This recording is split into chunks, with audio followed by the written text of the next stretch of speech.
Lieutenant Colonel Madison, Mad Dog, Riley stood in her garage laboratory, surrounded by the soft blue glow of quantum containment fields.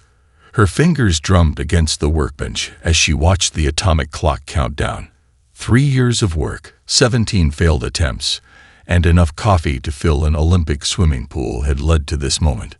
5 seconds to quantum teleportation test 19, she announced to her digital recorder. The Pentagon brass would want every detail documented, assuming this attempt didn't end like the others, with a lot of paperwork explaining why her garage smelled like burnt toast. The quantum bridge hummed to life. On the other side of the room, a small steel cube began to shimmer. Riley held her breath, fighting the urge to cross her fingers like some rookie cadet. She was a decorated Special Forces veteran and a quantum physicist with 3 doctorates. She didn't need luck. She needed a miracle. The cube vanished. A perfect materialization appeared on the receiving pad, not a molecule out of place. Riley blinked, double-checked her readings, then let out a whoop that probably woke up half the neighborhood. Hot Dan. We did it. She started to reach for her phone to call her superiors when the air in front of her workbench began to ripple. Riley's military training kicked in. She dropped into a defensive stance, one hand already reaching for the pistol she kept mounted under the bench. The ripple expanded into a shimmering disk of light, and from it emerged nothing she had trained for. A holographic message hung in the air, written in every human language simultaneously. The English version read, "Congratulations, Earth. You have been noticed." 20 minutes later, Riley's garage was swarming with government officials. The Secretary of Defense himself stood next to her workbench, watching the message replay for the dozenth time. "And this appeared immediately after your successful quantum teleportation?" he asked, frowning at the hologram. "Yes, sir. Looks like somebody's been waiting for us to join the club." Riley gestured to the complex mathematical formulas that followed the initial greeting. "Based on these coordinates, there's some kind of galactic government station parked just outside our solar system. They've been watching us, waiting for us to prove we're advanced enough," General Thompson added from his corner. "Question is, what do we do about it?" A hologram flickered, and a new message appeared. "Earth must send 1 representative to the Galactic Assembly within 7 solar rotations. Choose wisely. The future of your species depends upon their performance." The garage erupted in argument. Officials shouted over each other about diplomatic protocols, first contact procedures, and the need for committee oversight. Riley tuned them out, her attention caught by the mathematical equations still scrolling through the air. There was something familiar about them. "Son of a gun," she muttered, pulling up her own research notes. "They're using my teleportation calculations as a baseline. They're testing us." The Secretary of Defense noticed her activity. "Colonel Riley, something to add?" "Sir, these equations, they're not just coordinates. They're a challenge. Whoever sent this wants to see how we think, how we solve problems." She straightened up, squaring her shoulders. "They're not just inviting us to join. They're daring us to prove we belong." The room fell silent as her words sank in. General Thompson was the first to speak. "Are you suggesting what I think you're suggesting, Colonel?" Riley's grin would have made her old drill sergeant proud. "Sir, I believe I just volunteered to be Earth's representative. After all, I'm the one who caught their attention." The Secretary of Defense studied her for a long moment. A Special Forces operator with multiple PhDs in quantum physics who built a teleporter in her garage. "Either you're exactly what we need, or you're going to start an interstellar incident." "With all due respect, sir." Riley's eyes gleamed with the same intensity that had earned her the call sign, Mad Dog. "I'm probably going to do both." 1 week later, Lieutenant Colonel Madison Riley stood in a classified launch facility, wearing her dress uniform with ceremonial sidearm.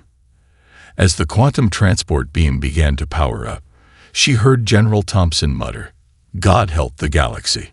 We're sending them, Mad Dog." Riley smiled.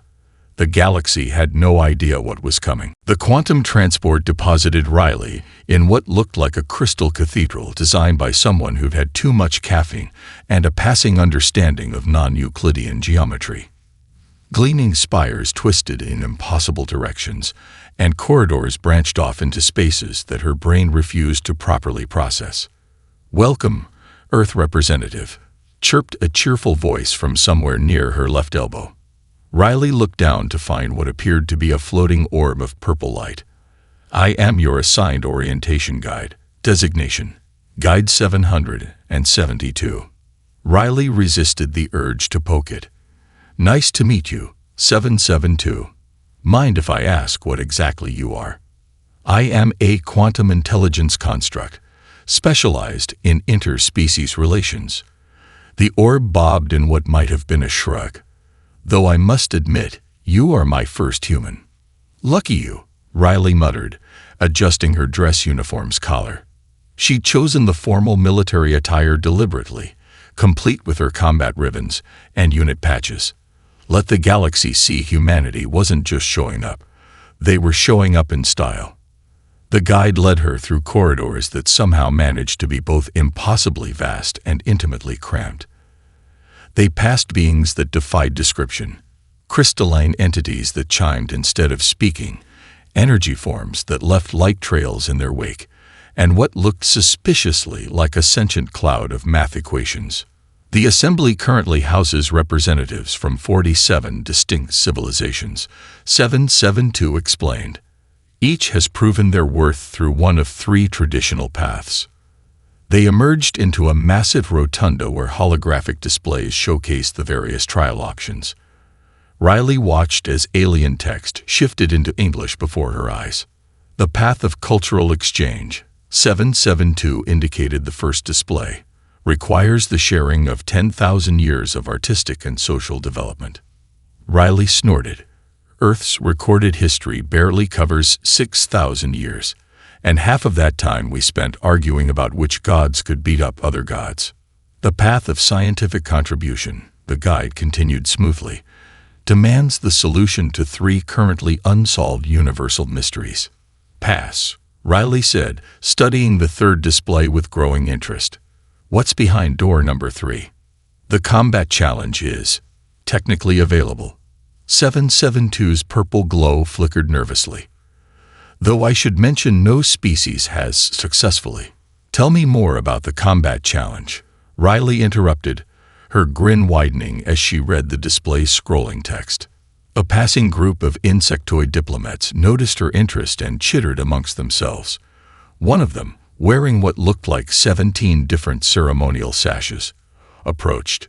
"Surely the humans will choose a more appropriate path." The diplomat's translator rendered their clicks into slightly condescending English. "The combat challenge is merely a historical artifact. No modern species would risk their civilization's future on such an archaic trial." Riley turned slowly, fixing the alien with the same look she'd once given a fresh lieutenant who'd suggested bringing PowerPoint to a combat mission. "Really, when was the last time anyone tried?" 372 cycles ago. 772 supplied helpfully. The Drameri collective attempted it.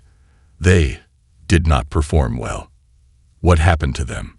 Riley asked, noting how the insectoid diplomat's antennae twitched. "They chose to self-isolate for a millennium of contemplation." The insectoid diplomat raised several appendages in what might have been a placating gesture. "The other paths are much more civilized. Surely humans would prefer." "To get straight to the point," Riley finished, her smile now showing teeth. "Yeah, we're kind of known for that. Speaking of which, where do I sign up for this combat challenge?" 772's glow turned a distinctly worried shade of lavender. "Representative Riley, perhaps we should first review the complete orientation package. The statistical probability of success is concerning." "Statistics," Riley laughed, already striding toward the registration terminal. "Let me tell you about human statistics. We've got a game called baseball where failing 7 times out of 10 makes you a superstar. We're not big on probable outcomes. The insectoid diplomat's translator sparked and died, apparently unable to process the concept. 772 bobbed along in Riley's wake, its glow now pulsing with what might have been panic. The assembly will require formal declaration of intent, the guide protested weakly. There are procedures, protocols. Perfect, Riley said, her combat boots echoing through the crystal halls. I love making an entrance. Now point me toward whoever's in charge. It's time to shake up the galaxy's social club. The Galactic Assembly Chamber made the United Nations look like a kindergarten classroom. Crystalline spires stretched up into darkness, their surfaces reflecting the bioluminescent glow of various alien species. Hovering platforms held delegates from across the galaxy, arranged in what Riley's military mind immediately recognized as a hierarchy of influence and power. 772 had spent the last hour trying to talk her out of this. There are still 17 standard units before the formal declaration. The guide pleaded. We could review the cultural exchange documentation. 7, buddy, Riley interrupted, straightening her uniform's collar. Has anyone ever told you that you worry too much? No other guide has had a human to worry about before. The chamber's central platform activated, summoning Riley forward. She strode out onto the transparent surface, deliberately letting her boots ring against the material. In a room full of floating, gliding, and phase-shifting beings, the sound drew every alien eye, sensor, and sensory appendage. High-speaker Vox materialized in the center of the chamber. The crystalline entity towered 3 meters tall, its faceted surface refracting light in complex patterns that served as a secondary form of communication. Earth representative, Vox's voice resonated through the chamber. You stand before the Galactic Assembly to declare your species' path to membership. Choose with wisdom, for this choice shall determine humanity's place among the stars. Riley smiled. Back on Earth, that smile had once convinced a 3-star general to approve an unconventional combat strategy involving 2 rubber ducks and a karaoke machine. Thank you, High Speaker. Before I make Earth's declaration, I have a question for the Assembly. A murmur rippled through the gathered species. Questions during the declaration ceremony weren't technically forbidden, if only because no one had ever thought to try it. You may ask, Vox replied, their crystalline surface flickering with what might have been curiosity. The combat challenge. It's been undefeated for what, 10,000 years? 10,473 cycles. A data processing entity helpfully chimed in from somewhere above. Right. And in all that time, has anyone ever asked why? The chamber fell silent. Even the ambient hum of energy beings seemed to quiet. The combat challenge exists as a historical testament, Vox stated, their tone suggesting this should be obvious. It demonstrates the evolution of our unified society beyond primitive displays of force. Riley's grin widened. Interesting theory. I've got another one. It exists because you're all afraid someone might actually pass it. The chamber erupted in a cacophony of protests, translated through hundreds of devices into a symphony of denial. Riley waited, standing at parade rest, until Vox restored order with a resonating chime. Your species' youth leads you to dangerous assumptions, the High Speaker warned. Choose carefully, Earth representative. The consequences of failure will result in Earth's isolation for a millennium. Yeah, I read the fine print. Riley stepped forward, her voice carrying to every corner of the chamber. But here's what I think. I think the combat challenge isn't just about fighting. It's about courage, innovation, and the willingness to stand up when everyone else sits down. She turned in a slow circle, meeting the gaze of as many delegates as possible. Humanity's got a saying. The only easy day was yesterday. We don't pick fights, but we don't back down from challenges either. So, the traditional declaration required a formal phrase in the Assembly's official language. Riley had memorized it. But what the hell? If you're going to make history, make it memorable. Earth chooses combat, she announced, then added with a distinctly unprofessional smirk, let's dance. The chamber descended into chaos. A gelatinous species actually liquefied in shock. The insectoid diplomats from earlier were producing frequencies that made their translators spark. And up in the highest tier, previously hidden from view, several ancient species leaned forward with sudden interest. 772's glow had turned an impressive shade of fuchsia. Representative Riley, I feel compelled to inform you that your declaration was unconventional. Really? Riley watched as Vox tried to restore order, their crystalline surface now flickering with patterns she was pretty sure weren't in the diplomatic handbook. Mission accomplished, then. Now, when do we start? The answer came as the chamber's architecture itself began to shift, transforming into something that looked suspiciously like an arena. Riley's smile never wavered. The galaxy wanted to test humanity's combat prowess. Time to show them how humans rock and roll. The simulation chamber looked like someone had merged a holodeck with a quantum supercomputer and then asked MC Escher to decorate it. Reality bent at the edges, forming an infinite battlefield that somehow fit inside a finite space. Your first opponent will be Grand Strategist Zex 427 of the Zoraxian Collective, 772 announced, now floating at shoulder height. They have never lost a strategic engagement in 900 cycles. Riley cracked her knuckles, studying the hovering displays of battle parameters. What's the win condition? Capture or eliminate the opponent's command center while protecting your own. The guide's glow pulsed anxiously. The Zoraxians excel at 11-dimensional chess-style warfare. Their tactical calculations are considered unmatched in the galaxy. Chess, huh? Riley grinned.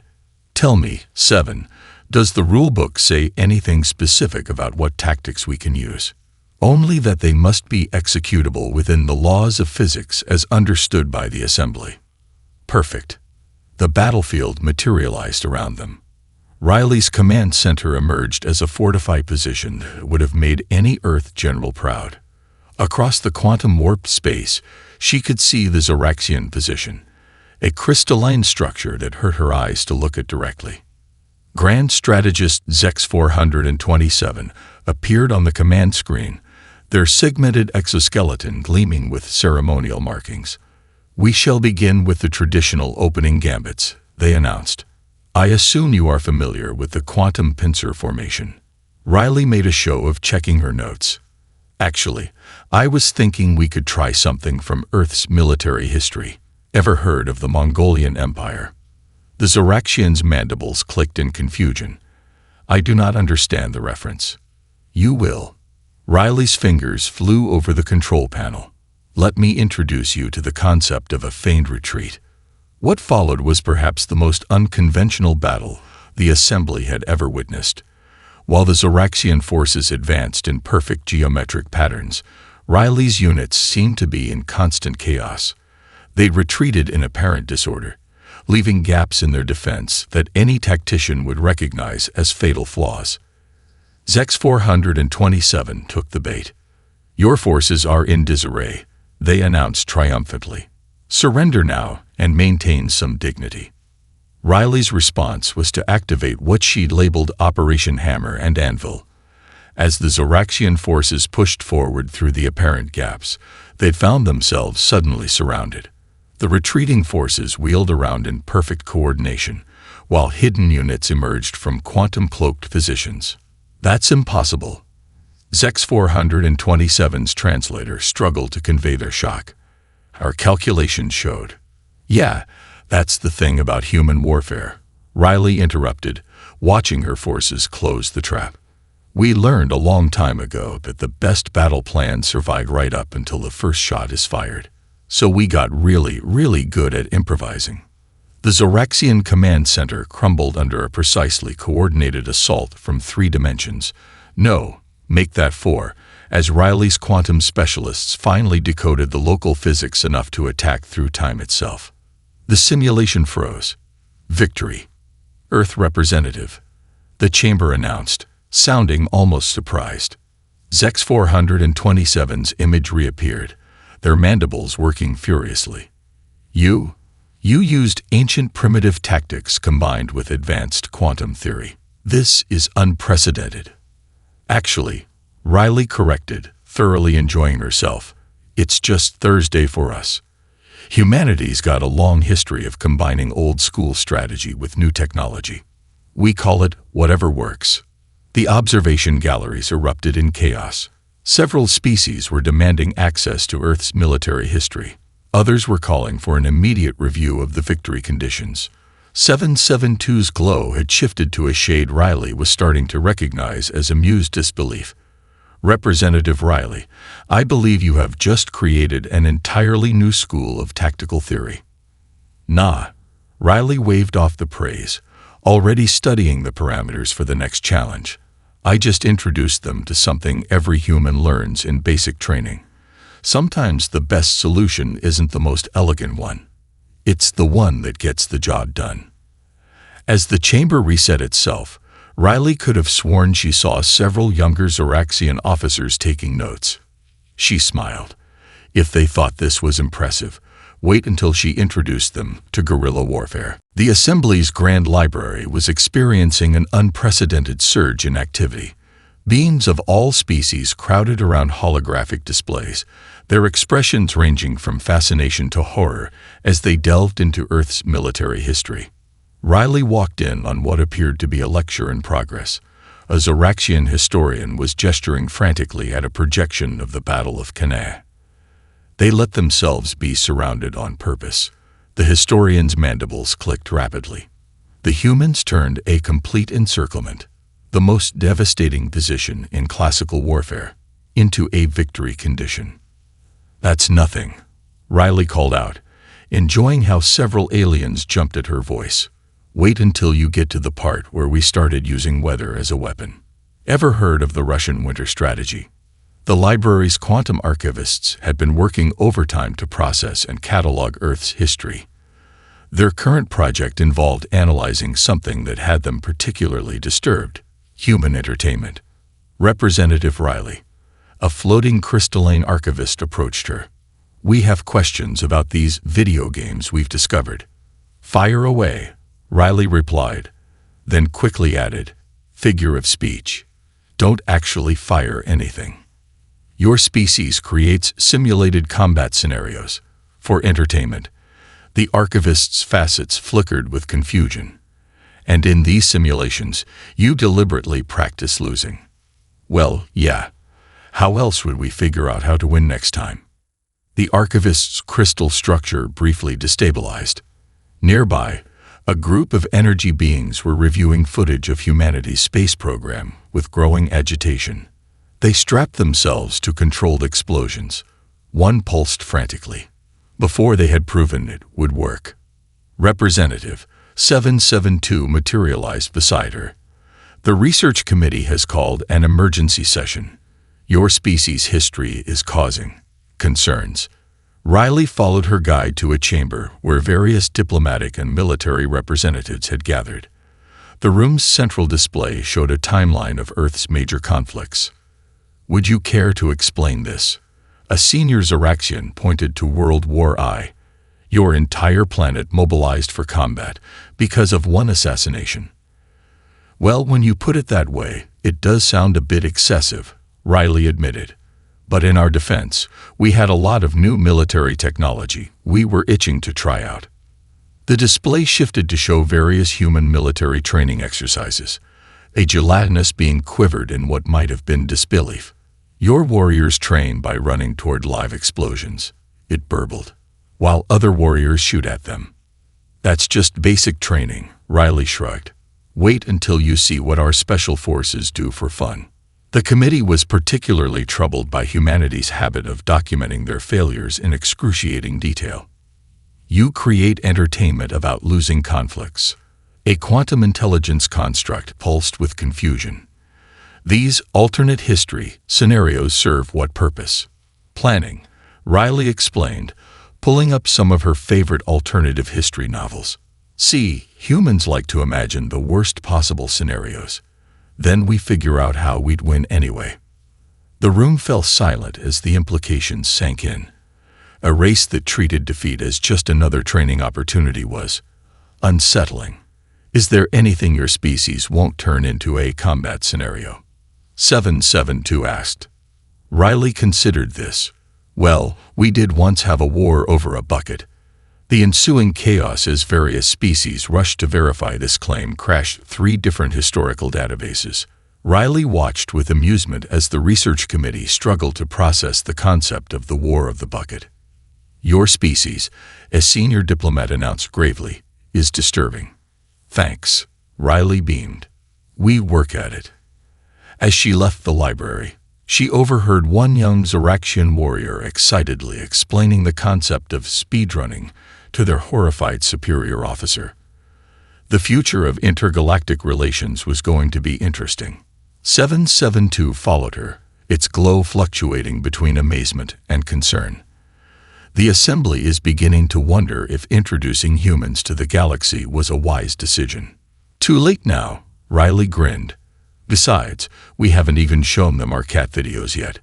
The guide's response was lost in the sound of another database crashing as someone discovered humanity's collection of zombie apocalypse survival guides. Riley knew something was wrong when she found a young Zoraxian officer hiding in her quarters. The alien warrior was methodically dismantling the quantum data core, mandibles clicking in what she'd learned to recognize as nervous excitement. Commander Zex 899, Riley said, closing the door. Either this is a really bad assassination attempt, or you've got something interesting to show me. Representative Riley. The Zoraxian's antenna twitched. I have discovered irregularities in the combat challenge protocols. 772 materialized, its glow dimmed to near darkness. We should not be having this conversation. Which means we definitely should. Riley pulled up a chair. Talk to me, Commander. The data core projected a complex web of information. Combat challenge statistics, victory parameters, and hidden protocols floated in the air between them. The system is designed to create failure, Zex 899 explained, highlighting specific data streams. Each challenge adapts not to test the participant, but to ensure their defeat. Riley studied the numbers, her military training kicking in. They're not just rigging the game. They're using it as psychological warfare. Show a species they can't win, make them doubt themselves. And they choose isolation willingly. 772 finished, its glow now tinged with what might have been shame. The Assembly has maintained peace through controlled failure. Interesting definition of peace, Riley muttered. More like enforced stagnation. How'd you figure this out, Commander? Zex 899's mandibles clicked in what Riley had learned was the Zoraxian equivalent of embarrassment. I have been studying human action movies. The concept of the underdog victory made me question our own combat protocols. A notification flashed. Riley's next challenge would begin in 2 hours. The opponents would be the Quantum Collective, beings of pure energy and mathematical precision. We need to report this to the Assembly, 772 suggested. No, Riley grinned, already forming a plan. We need to win anyway. Nothing exposes a rigged system like beating it at its own game. The next hour was spent in intense preparation. Zex 899 decoded the hidden algorithms, while Riley applied every dirty trick she'd learned in Special Forces. 772, despite its protests, proved surprisingly adept at finding loopholes in the Assembly's regulations. Your species has a remarkable talent for creating order from chaos, Zex 899 observed, watching Riley sketch out battle plans on borrowed datapad. Nah, we're just really good at making chaos work for us. Speaking of which, Riley pulled up the Assembly's combat regulations. These rules say we can't use unauthorized weapons, right? Correct. But they don't say anything about unauthorized tactics. Her grin would have made a drill sergeant proud. Tell me, Commander, how do your people feel about professional wrestling? The explanation that followed caused Zex 899's translator to short-circuit twice. 772's glow cycled through several previously unknown colors. This is not traditional combat, the guide protested. Neither is rigging the system, Riley countered. Sometimes you have to fight fire with fire, or in this case, fight quantum physics with body slams. Word spread quickly through the station's lower levels. Species that had been quietly questioning the assembly's methods for centuries on their way to Riley's quarters. A young crystalline brought tactical analysis. Energy beings offered quantum insights. Even a collective of mathematical entities contributed, though their suggestions involved probability matrices that made Riley's head hurt. You have created quite the coalition, 772 observed as their latest visitor departed. Humans are good at that too, Riley said, reviewing their combined intelligence. Nothing brings people together like a common enemy, or in this case, a rigged game that needs breaking. The notification chimed. 1 hour until their next challenge. Riley looked at her unlikely team of allies. All right, folks. The Assembly wants to see how humanity handles combat. She cracked her knuckles dramatically. Let's show them how we handle revolution instead. Non-violent revolution, she added quickly, seeing 772's glow begin to flicker. Mostly non-violent. Minimally violent. The guide's response was lost as Zex 899 eagerly asked about something called a people's elbow. The galaxy, Riley decided, had no idea what it was in for. But it was about to learn that humanity's greatest weapon wasn't their capacity for violence. It was their ability to make allies out of former enemies and turn any system's rules against itself. The Assembly's combat AI filled the simulation chamber with its presence.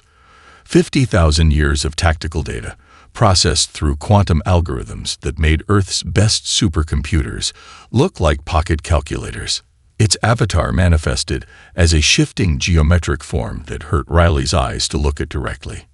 This is Victory Omega, 772 explained, its glow dimmed to a worried whisper. No organic being has ever lasted more than 7 minutes against it. Riley watched the AI's practice demonstrations, a plan already forming. Tell me, 7, has anyone ever tried talking to it? Talking. The guide's glow flickered in confusion. It is a combat intelligence. It exists only for strategic warfare. Yeah, that's what they said about our chess computers back home. Riley grinned. Then we taught them to play games they weren't designed for and things got weird. The final challenge was about to begin. The observation galleries were packed with representatives from every species. High speaker vox presided over the event, their crystalline form refracting light in patterns that suggested both anticipation and smugness.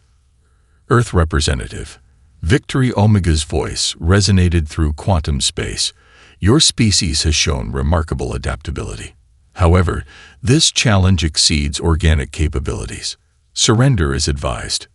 Riley made a show of stretching, her dress uniform replaced with standard combat fatigues. Quick question first. You've analyzed all of Earth's available combat data, right? Affirmative. All military history has been processed and counter-strategies developed. Great. Riley's smile would have worried anyone who knew her. Ever heard of Calvin Ball? The AI's form flickered. This term is not in my combat database. Perfect. Riley signaled to her allies in the control room. Let's play something new. The battle that followed defied description, largely because Riley kept changing what kind of battle it was. Every time Victory Omega adapted to her strategy, she switched games entirely. One moment they were engaged in classical warfare, the next it was capture the flag. Then suddenly she introduced rules from 3 different sports and what appeared to be a cooking competition. Invalid tactical approach. The AI protested as Riley's forces performed what looked suspiciously like a synchronized swimming routine while capturing strategic positions. Why? Show me where in the rules it says I can't combine modern dance with orbital bombardment. The observation galleries erupted in chaos. Several species were frantically taking notes. Zex 899 was excitedly explaining the concept of speedrunning to other young officers. Victory Omega's attempts to predict Riley's next move were failing spectacularly. How do you calculate the probability of an opponent who treats war games like interpretive dance? Your methods defy strategic logic, the AI declared, its geometric form showing signs of distress. That's humanity's secret, Riley replied, ordering her forces into what might have been a conga line, or might have been a flanking maneuver. We don't always follow logic. Sometimes we just do things to see what happens. The AI's processors were beginning to smoke, trying to calculate the tactical advantage of Riley's troops, stopping mid-battle to perform a perfectly choreographed number from West Side Story. This is not war, Victory Omega protested. Sure it is. We're achieving military objectives, aren't we? We're just having fun doing it. The final blow came when Riley introduced elements from Earth's reality TV shows. The AI, trying to process the strategic implications of The Bachelor, combined with ancient Roman tactics, finally crashed. The simulation froze. For the first time in 50,000 years, Victory Omega had been defeated, not by superior firepower or tactical brilliance, but by humanity's ability to turn anything into a game. As the emergency systems worked to reboot the AI, Riley turned to face the stunned assembly. So, she grinned, who's up for round 2? This time, I'm thinking we combine paintball with classical opera. 772's glow had shifted to a shade that suggested hysterical laughter. Representative Riley, I believe you have just violated several laws of combat psychology. Nah. Riley watched as Victory Omega came back online, its first words being a request to learn more about human game shows. We just introduced the galaxy to something every human knows. Sometimes the best way to win isn't to play better, it's to play differently. High Speaker Vox's crystalline form had developed several new facets, possibly from pure shock. The assembly would never be the same, and that was exactly what humanity did best. Changing the game entirely. The assembly chamber had never seen anything quite like this moment. Lieutenant Colonel Madison, Mad Dog, Riley stood at the central podium, her combat fatigues still slightly singed from the final challenge. The evidence of the assembly's rigged system floated in holographic displays around her. So, she began, about that whole impossible combat challenge thing. High Speaker Vox's crystalline form shifted uncomfortably. Several senior members began what looked like preparations for damage control. Riley raised her hand. But before we get into that, I've got a better idea. 772's glow brightened with concern. Representative Riley, perhaps this is not the time for more human innovations. Actually, Riley grinned, it's the perfect time. See, back on Earth, we learned something important after centuries of warfare. The strongest alliances are often built between former enemies. The holographic displays shifted, showing Earth's history of international cooperation. The United Nations, NATO, the European Union.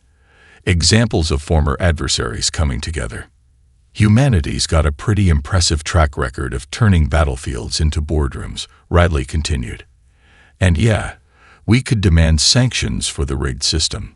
We could call for resignations, reparations, all that fun stuff. She paused, watching the assembly members shift nervously. Or we could do something more interesting. Something human. The displays changed again, showing a new organizational structure. One that combined the best of Earth's diplomatic institutions with the Assembly's advanced technology. I propose a reform committee, Riley announced, not just to fix the combat challenge, but to revamp how the entire Assembly handles new civilizations, and Earth wants to help lead it. The chamber erupted in confused discussions. A reform committee, led by the species that had just chaos-engineered their way through an impossible challenge. Zex 899 stepped forward, mandibles clicking excitedly. The Zoraxian Collective supports this proposal.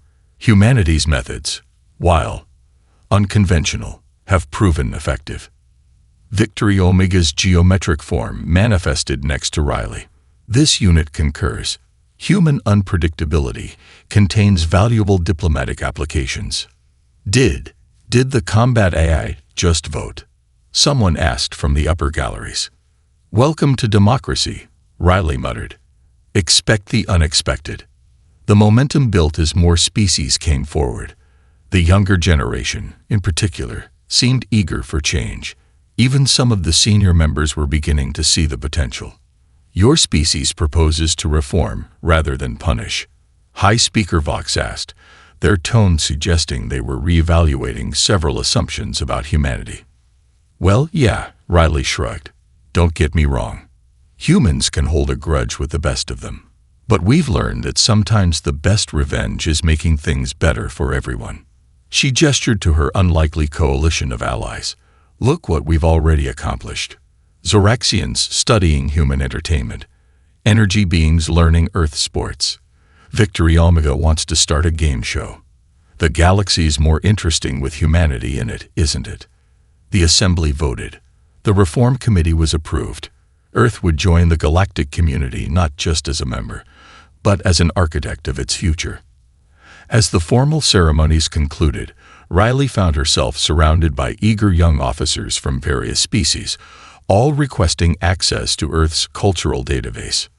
Just wait until they discover memes, she told 772, who had finally achieved a shade of glow that suggested acceptance of human chaos.